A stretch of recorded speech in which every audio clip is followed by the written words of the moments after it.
മദീനത്തെ മണ്ണും വിണ്ണും തിരുദൂതർ ഹബീബിന്റെ മദ്ഹോദനേ തരമിൽ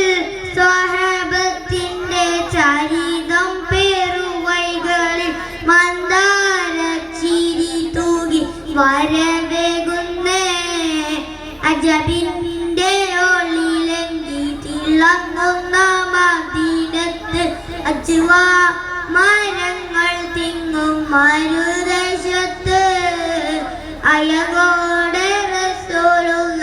ഉറങ്ങുന്ന സവിധത്തിൽ അതവോടെ ചെന്ന സര